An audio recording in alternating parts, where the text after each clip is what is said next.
এই যে অটোরিকশা যাদের জন্য আপনি মায়া কান্না করছেন, এই অটোরিকশাওয়ালাদের 35% এই শিক্ষার্থীদের এজেন্ট। এটা কেউ খেয়ালই করে না, কেউ খেয়াল করে না। একটা বাহিনী ইতিমধ্যে তৈরি হয়েছে। আপনি আপনি বাসা থেকে বেরোন, গত 2-3 দিনে বেরিয়েছেন বাসা থেকে? বেরোন না। আচ্ছা, আপনি যদি বেরোন বাসা থেকে, বেরোলে দেখবেন গায়ে এক রকমের কোটি পরা, কোটিতে লেখা হচ্ছে পুলিশ সহকারী, পুলিশ সহায়ক, পুলিশ সহায়ক, পুলিশ সহায়ক ট্যাগ লাগানো। এই ট্যাগ লাগানো এই পুলিশ সহায়করা 700 নিয়োগ দেওয়া হয়েছে গত বছরের জুন মাসে। এদের পার ডে 4 ঘন্টা করে ডিউটি, 4 ঘন্টায় তারা পান 660 টাকা। 660 টাকা তাদেরকে দেওয়া হয় পার ডে। মানে একজন ওভারটাইম করাবে ওইটা? না, ওভারটাইম করাবে না। ওই স্টুডেন্ট আরকি। এরা স্টুডেন্ট, এদেরকে বলা হচ্ছে স্টুডেন্ট একবার ডিউটি করতে পারবে। 4 ঘন্টা একবার ডিউটি করতে পারবে। 8 ঘন্টা একবার ডিউটি করতে পারবে। সর্বোচ্চ 8 ঘন্টা ডিউটি করতে পারবে। এই যে ডিউটি করাচ্ছে, এরা মূলত এই কাজগুলো করছে। পুলিশকে যেমন আগে রাজাকাররা ছিল না? পাক বাহিনীকে বিভিন্ন জায়গায় নিয়ে যেত। নিয়ে বলতো এটা করেন স্যার, এটা করেন স্যার। এরা হচ্ছে সেই রাজাকার।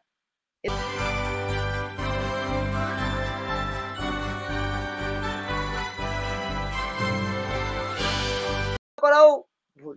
এটা সম্ভব না, অসম্ভব। ৩২ নম্বরের সামনে একজন নারীকে আমরা দেখলাম যে শুধুমাত্র জয় বাংলা স্লোগান দেওয়ার কারণে তাকে মেয়ের সন্তানের বয়সী একটা সমন্বয়ক শিক্ষার্থী, সে তার ওনার গায়ে হাত তুলে তারপরে তাকে পুলিশের কাছে মানে সমর্পণ করে দেয়। পুলিশ নিয়ে যাওয়ার পরে তাকে কি করলো, জুলাই হত্যা মানে ছাত্র হত্যার মামলা দিয়ে দিল। কোন ছাত্রকে মারলো, ছাত্র হত্যাটা কাকে করলো, কোনো কিছুই প্রমাণ নেই। আদালতে তাকে হাজির করা হলো, তাকে এখনো কিন্তু জামিন দেওয়া হয়নি। তো আদালত এইগুলো ঠিকই কিন্তু গ্রহণ করছে, এইসব মিথ্যা মামলার আসামিগুলো। আদালত তো জানে যে এগুলো মিথ্যা মামলা। তাহলে বাংলাদেশটাকে, বিচার বিভাগটাকে কিভাবে পচিয়েছে এটা চিন্তা করলেও মানে ঘৃণা করতো, তাদেরকে ঘৃণা করতো মনে হয় যোগ্যতা দরকার, মানে তাদের সেই যোগ্যতাটাও হারিয়ে ফেলেছে। আমাকে কিছু বলতে বলছেন? হ্যাঁ, আপনার অনুভূতিটা কি? আমার তো অনুভূতি না, আমি আমার ওপিনিয়নটা বলতে পারি যে বাংলাদেশের রাজনীতিতে এটা কাঠামোগত জায়গা থেকে সবার অবস্থান তৈরি করবার জন্য, যেহেতু তারা সাম্রাজ্যবাদের রাজনীতি করে, পুঁজিবাদের রাজনীতি করে এবং গণতান্ত্রিক একটা জায়গা থেকে সরে গিয়ে স্বৈরতান্ত্রিক চিন্তা চেতনা ক্যারি করে, সেহেতু এই প্রক্রিয়াটা বাস্তবায়নের জন্য সবাই চেষ্টা করে। ডক্টর ইউনূস সর্বশেষ সেই চেষ্টাটা করছেন।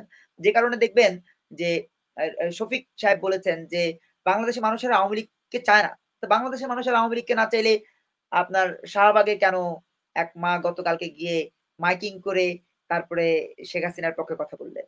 ওই কথা বলবার পরে তাকে পুলিশ ধরে নিয়ে গেল। ভাই, আপনি তো বললেন বাক স্বাধীনতা দিবেন, আপনি বৈষম্য দূর করবেন, আপনি দেশের মানুষের শান্তি সমৃদ্ধি প্রতিষ্ঠা করবেন। তাহলে আমি তো দেখছি কোথাও কোনো বাক স্বাধীনতার ব্যবস্থা নাই, কোথাও কোনো বৈষম্য দূর করবার ব্যবস্থা নাই। আমি তো দেখছি যে কথা বলতে গেলেই আপনি ধরে নিয়ে যাচ্ছেন। ওই মাকে যে আঘাত করা হলো, যেই আরেক বোন আঘাত করলো, মানে এক মাকে আঘাত করেছে আরেক বোন, যেই বোন আঘাত করেছে সে কেন করেছে? কারণ তাকে মিনিমাম মিনিমাম একটা সুযোগ সুবিধাই সরকার দিয়েছে। সুযোগ সুবিধা পেয়েছে, চিন্তা করেছে সুযোগ পেয়েছি, অতএব সে মা হোক আর বোন হোক আর যা ইচ্ছে তাই হোক, তাকে আমি মারবো। আমাকে দায়িত্ব দেওয়া হয়েছে এটা। দেখেছেন আপনি, সুযোগ সুবিধা দিয়েছে, তার প্রমাণটা দিই আপনাকে। মাঝখানে ফজলুর রহমান, বীর মুক্তিযোদ্ধা ফজলুর রহমানের বাসার সামনে একটা মহিলা, একটা মেয়ে, বাচ্চা মেয়ে, সে স্লোগান দিচ্ছিল যে ফজলু আমার ওইটা, ফজলু আমার ওইটা। পরে গিয়ে দেখা গেল কি, ফজলু আমার ওইটা যে মেয়েটা বলেছে সেই মেয়েটা এখন পর্যন্ত, মানে ওই দিন পর্যন্ত তিনি কামিয়েছেন প্রায় 30 লক্ষ কোটি টাকা। এই 30 লক্ষ টাকা, একটা মেয়ে 30 লক্ষ টাকা কামিয়েছে। 1 2 3 4 5 লাখ টাকা গুনতে গেলে আমাদের খবর হয়ে যায়। সেই মেয়ে, এতটুকু বাচ্চা মেয়ে 30 লাখ টাকা কামিয়েছে। তাহলে সেই মেয়ে ওই 30 লাখ টাকা কামানোর বিনিময়ে গিয়ে বীর মুক্তিযোদ্ধা ফজলুর রহমানের মতো মানুষের বিরুদ্ধে এমন একটা স্লোগান দিতে পেরেছে। তো এই যে মেয়ে আঘাত করেছে এই মাকে, এটার পেছনেও ওই রকম হয়তো 30 লাখ না হোক, হয়তো আরো কম বা আরো বেশি হতে পারে, ওই টাকার বিনিময়ে এমন একটা ঘটনা ঘটিয়েছে। আমরা দিন শেষে দেখব সার্জিস, হাসনাত, নাহিদ, তারপর হচ্ছে যে ওই যারা, এদের একটা টিম আছে, সেই টিমের সদস্য হলো মাত্র 25 জন। আপনি পুরো নামের লিস্ট গুগলে সার্চ দিলে পাবেন। এই 25 জনের তালিকা যারা আছেন সবাই কমপক্ষে এই গত 16 মাসে মালিক হয়েছেন। যিনি কম মালিক হয়েছেন, যিনি সবচেয়ে কম টাকা কামিয়েছেন, তিনিও 16 কোটি টাকা কামিয়েছেন এই 16 মাসে। যিনি কম কামিয়েছেন তিনিও 16 কোটি। যে কারণে দেখবেন যে সজীব ভুইয়া বলেছে যে 10-20 কোটি টাকার নিচে তো এখন আর নির্বাচন করা যায় না, 10-20 কোটি টাকার নিচে নির্বাচন করলে জামানত থাকে না। 10-20 কোটি টাকা কোথায় পেয়েছো বাবা সজীব ভুইয়া? তোমার বাবার কি জমিদারি ছিল? তোমার বাবা তো স্কুলের মাস্টার ছিলেন। একটা মানুষ স্কুলে মাস্টারি করলে হেডমাস্টার যদি হয়, তার জীবনের সারা জীবনের বেতন সব মিলিয়ে হয় কত টাকা জানেন? হিসাব করেছেন কখনো? আমি আপনাকে হিসাব করি। আপনার ১ম বছর তার বেতন থাকে মাত্র ১৮,০০০ টাকা। ১ম মাসে যিনি হেডমাস্টার হন। ১ম মাসে ১ম ৩ মাস ১৮,০০০ টাকা করে, এবার বাড়তে তিনি যখন রিটায়ার্ড করেন তখন তার বেতন হয় সর্বসাকুল্য সব মিলিয়ে ৪৮,০০০ টাকা। তাতে আমরা যদি গড়ে ধরলে একটা মানুষ চাকরি করে মাত্র ২৫ বছর, 25 ইয়ার্স।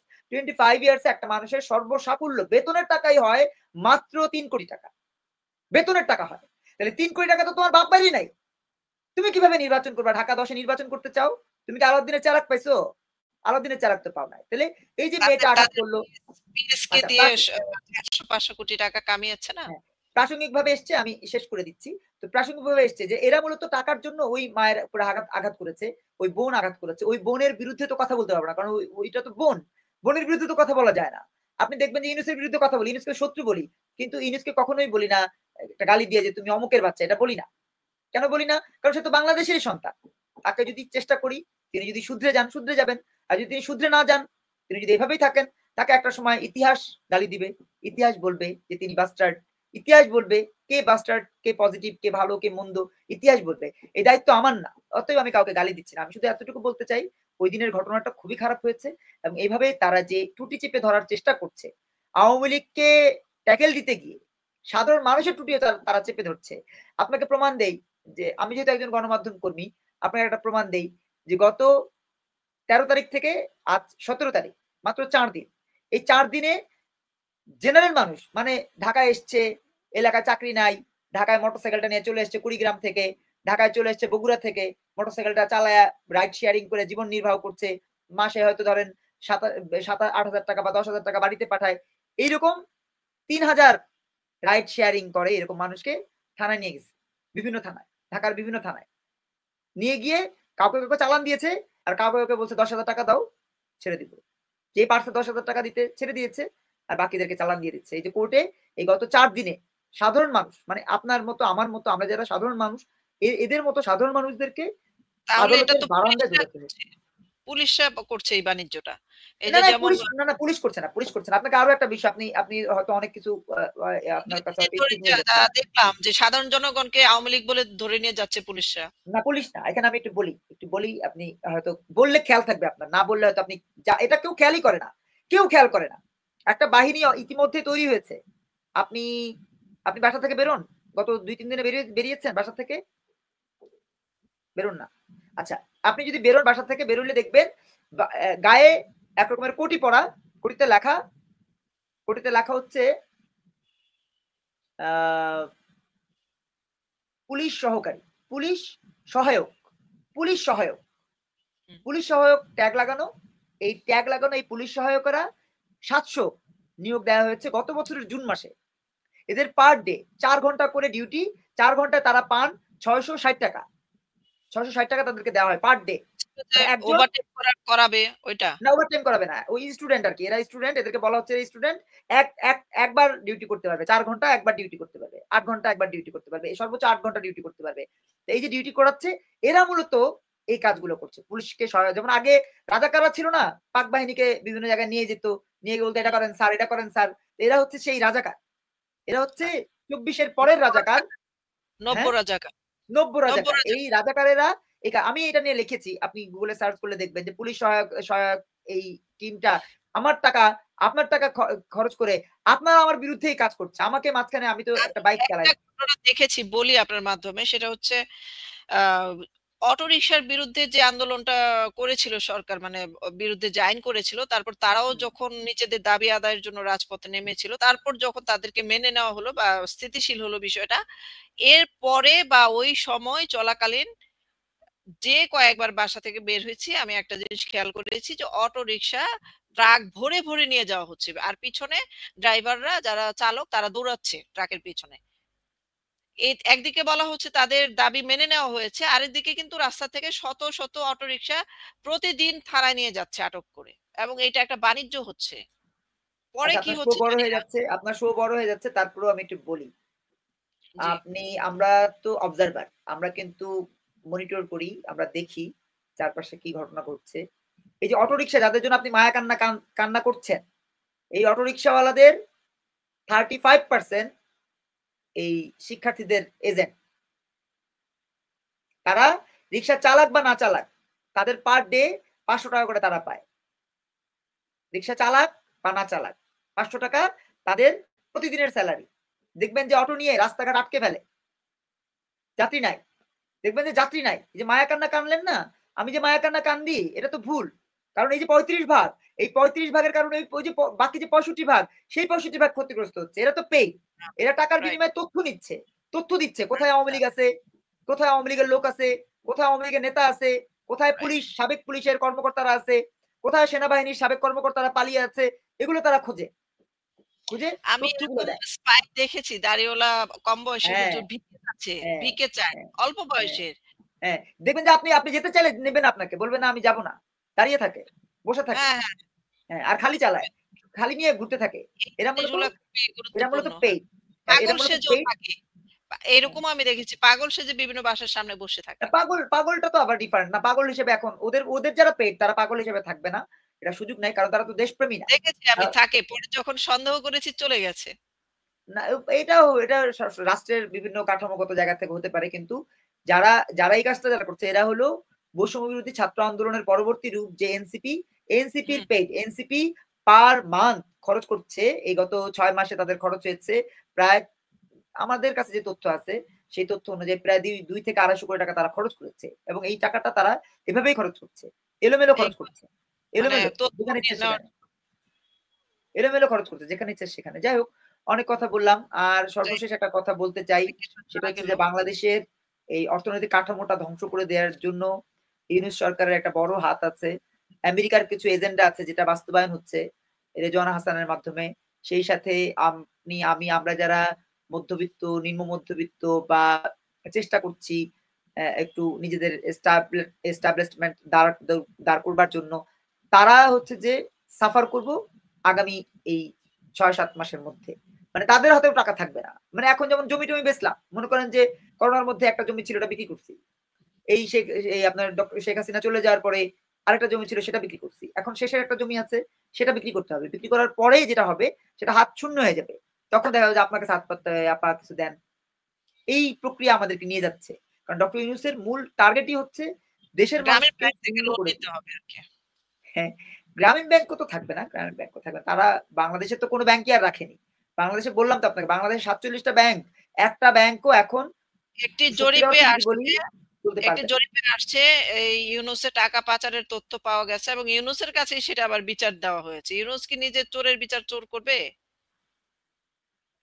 না এই এরকম যে অনেক ব্যাপার আছে। অনেক টাকা পাচার সম্প্রতি হচ্ছে কেন? শফিক ইউরোপে সাহেব টাকা পাচার করছে, ৪০,০০০ কোটি টাকার আসিফ অর্থ নজরুল টাকা পাচার পাচার করছে। ৪০,০০০ কোটি টাকার অর্থ পাচার সম্পর্কে জানালো সিআইসি। এটা হচ্ছে যমুনাতেই এমন। প্রচার হয়েছে। এমন অনেক ঘটনা ঘটছে এবং যমুনা টিভি আপনার এই ১৬ জুলাই থেকে এখন পর্যন্ত যেই পরিমাণ হচ্ছে যে বায়াসড নিউজ প্রচার করছে, যখন যেটা বলছে সেটাই তারা প্রচার করছে। কারণ সালমা ইসলাম চাচ্ছে আগামীতে মন্ত্রী হতে, আগামীতে এমপি হতে। তো সালমা ইসলামের টার্গেটটা মূলত যেকোনোভাবে সালমা ইসলামের খেলা শুরু হবে আর কয়েকদিন পরেই দেখবেন। সালমা ইসলাম দেখেন না জাতীয় পার্টিকে নিয়ে এখন কিন্তু আর এনসিপি কোনো কথা বলছে না। কারণ সালমা ইসলামরা জাতীয় পার্টিকে নেতৃত্ব দেয়। সালমা ইসলাম যদিও ডুবে আছে, সালমা ইসলাম আগামীতে জাতীয় পার্টিকে মার্চ করে বিরোধী দল হবে। সালমা ইসলাম মহাসচিব হচ্ছে খুব দ্রুত সময়ের মধ্যে। সালমা ইসলাম যদি মহাসচিব হয়, ওই আশায় যমুনা টিভি এরকম বায়াস নিউজ কভার করে, তারপর যুগান্তর বায়াস নিউজ কভার করে, তার পাশাপাশি অন্যান্য যে তাদের পাশাপাশি যে গণমাধ্যমগুলো তাদের সাথে কাছাকাছি আছে, সেগুলোও কিন্তু একইভাবে বায়াসড হয়ে কাজ করছে। কারণ সালমা ইসলাম মন্ত্রী হতে চাইছে। এটা বড় একটা জাল আছে আসলে এখানে। অনেক বড়, বড় জালে আমরা ইতিমধ্যেই আটকে গেছি। কিছু করার নাই। সবাই ফেঁসে আছে। ঠিক আছে, আপনাকে অসংখ্য ধন্যবাদ। আ আজকে সময় আপনার দেওয়ার জন্য। আপনার চ্যানেল আমি তো এটা তো লাইভ ছিল না, রেকর্ডিং ছিল। আপনার চ্যানেল কোনটা? কি নাম বললেন? টক্স বিডি নিউজ আমি আপলোড করে আপনাকে পাঠিয়ে দিব। এটাকে ঠিক আছে। কেটে, কেটে আপনার ছোট, ছোট করে আপনার যারা আপলোড দেওয়া। দর্শক তাদের প্রতিও ভালোবাসা থাকলো এবং আপনার দর্শকদের প্রতি আমার আহ্বান থাকবে বাংলাদেশকে ভালোবাসুন, বাংলাদেশের মানুষকে ভালোবাসুন। ধর্মীয় মূল্যবোধ যে যার মতো করে পালন করুন। ধর্মীয় ব্যাপারে কেউ কোনো কথা বলবেন না। ধর্মীয় ব্যাপারে আমরা কথা বলতে চাই না। কারণ ধর্ম হচ্ছে সবচেয়ে আবেগের জায়গা। এটাকে সামনে এনে যে কাউকে নাস্তিক বলে ফেলা যায়, যে কাউকে ধর্মবিরোধী বলে দেয়া যায়। কিন্তু এটা বিবেচনা করেন না যে আল্লাহ তাআলা নিজেই বলেছেন ধর্ম নিয়ে বাড়াবাড়ি করো না। আল্লাহ নিজেই বলেছেন লা আবুদু মা তা'বুদুন। আল্লাহ তাআলা নিজেই বলছেন লাকুম দীনুকুম ওয়ালিয়া দীন।